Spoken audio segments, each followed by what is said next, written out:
Welcome to Dungeon Academics. My name is Thomas and I will be your instructor. It's been a couple of weeks since I managed to record anything. Unfortunately, life has gotten in the way with a bit of illness around the family and then the Easter break. But I have plans. In some fantastic news, I managed to hit 100 subscribers. That is a tiny step, but it feels such a big deal for me. I've been doing this and making these videos for so long, admittedly with a very irregular upload timetable, but to get 100 subscribers is fantastic. So I'm over the moon about that. Thank you, each and every one of you. What have I been up to? Well, I've made my next big question video on trinomial distribution. I've written the script for it, I have the visuals, and I actually sat down and recorded it. And I don't like the recording. It wasn't fluid enough. It was a bit disjointed. And even with these less produced videos, it doesn't quite meet what I want to have as a standard for my videos.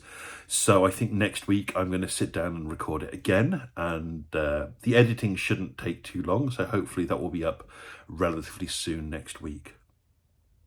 I've been playing a few games. My online D&D campaign has been put on pause. We've transitioned to a Lancer campaign at the moment. That's had a few hiccups in it as well, but we should be continuing that this weekend. My in-person D&D campaign is going strong. I've got a game of it this evening, which I'm really looking forward to. So that's going to be great fun. And we've had 2 sessions of the Alien RPG by Free League. My friend's running that online through Foundry VTT, and that has been absolutely phenomenal. The Alien RPG is great. It suffers from one thing though, which is we know it's the Alien RPG. So there is going to be some sort of alien gribbly involved in it. It started off as space truckers, and very quickly bad things started happening. And even though we knew those bad things were going to happen, it still felt suspenseful and shocking. To this point, if you'll pardon for just a second, I mean, I actually have the Alien RPG. I kickstarted it many years ago, and I didn't tell my friends about it because my plan was to try and run it without them knowing it was the Alien RPG, that it was some generic sci-fi space trucking RPG, and then drop in the scary elements one by one. The problem with that is that everything is branded Alien. If you have the pack of character cards and equipment cards, it's all branded Alien. Even the specialist dice, which I have a pack of somewhere, I can't remember where I put them, they are Alien dice, and there's a little face hugger for one of the symbols. The character sheets have got the word Alien all over them. So you'd have to remake everything from scratch to hide the fact that you're playing the Alien RPG. But then at some point, bad things start happening. And that moment of realization would be so powerful that, oh my God, are we playing Alien? I think that would be fantastic. And this idea of trying to disguise what game you're playing, it's complicated, but I think there's merit in there. I think there's a lot to be said for starting off in a relatively normal world, and then bad and strange things start happening one by one until something truly terrifying happens, and then you realize the nature of the world that you're in. But even knowing the twists in the story, it was still fantastic. And there are more than one twists. And I know what these twists are because I've seen the film Alien and I've read the roleplay book with a mind to running the story. Even knowing that, it's amazing. and I'm really, really enjoying it. So, and the people I'm playing it with are really, really enjoying it as well. So, thanks to Steffi for running the game. Thanks to Free League for making an amazing game. And thanks to the amazing imagination of Ridley Scott, of James Cameron, of H.R. Geiger. All those amazing minds have come together to make one of my favourite franchises. Yeah, Aliens is one of my two top favourite films of all time. The other being Fury Road. Apparently, I like female protagonists. Who knows? But that's fantastic. In other news, what have I been working on? I have been writing my own campaign for a game which will remain unnamed at this point, and I'm trying something different. When I've tried to run games before, I've tried to put in lots of things for my players to do. Lots of activities, lots of events. And it's been hard work, and a lot of things never end up being used.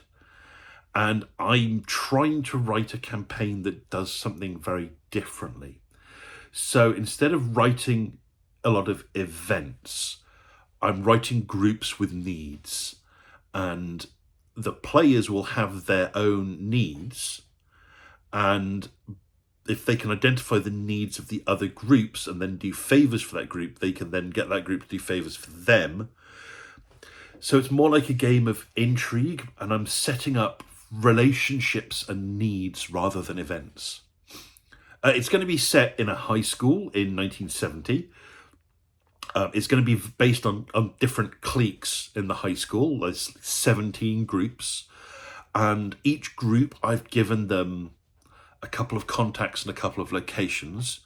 And if you're a member of that group, you can leverage those groups and connections and locations for various things. So if for example, if you're in the Greasers, I know it's 1950s, we're being a bit anachronistic here, but if you're a member of the Greasers, you have access to a mechanic shop. So perhaps if you're driving a car and trying to race it, you can say, well, hey, maybe I installed a turbo on this car because I've got access to this mechanic shop, and that will give me a bonus on this roll. Well, fantastic. Or on the other hand, if you perhaps meet another group that's having transportation issues, you can say, you know what, I can use my connections to help you get that vehicle fixed and fix your transportation issues. And as a result, maybe you can then help me with this issue. So I'm trying to set up needs for the group. Each group has resources and needs, and it's up to the players to solve problems in different ways. Now, whilst I'm certainly giving opportunities to make these connections, like this group can help this group with this, and then that group could help this group with that, I want to leave it as open as possible. So if they come up with creative alternative solutions, do it. And if they end up not meeting any of the needs of the other group, there's no real problem there. They might lose out on a few XP. But the whole idea of the game is to build up your connections and resources so you can use them to help you or help others. And then at some point, the group's going to graduate high school. They're going to go to Harvard. There's going to be a murder mystery, and then they're going to end up globe-trotting murder mystery solvers.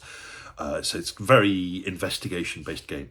There's going to be a few twists and turns thrown in there as well, but obviously I don't want to talk about them in case one of my friends ends up watching this video. So no spoilers for you. But that's been really great fun. I've written pages and pages and pages of handouts and materials. So I have a 17-page clique document, which has got just like a description, a picture, contacts, resources, and if they pick that one, there's also needs.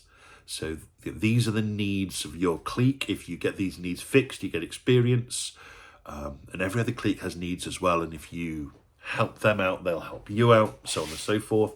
So it's a game of intrigue. There's going to be a bit of action thrown in there as well. So it's not all going to be procedural and social stuff, but action's definitely not the emphasis of it at this point. And hopefully I'll get to run that within a few weeks, and I'll let you know how it goes. It uses a really, really nice dice pool mechanism. I'll talk more about that in a future video, but it's fun learning new games, and it's fun writing campaigns for games. So I've been busy a lot just not doing this, but next week I hope I can re-record my trinomial probability video, get that edited and uploaded as quickly as possible. So I've been busy. I'm going to go play D&D this evening, and for you, enjoy your next game, whatever it may be.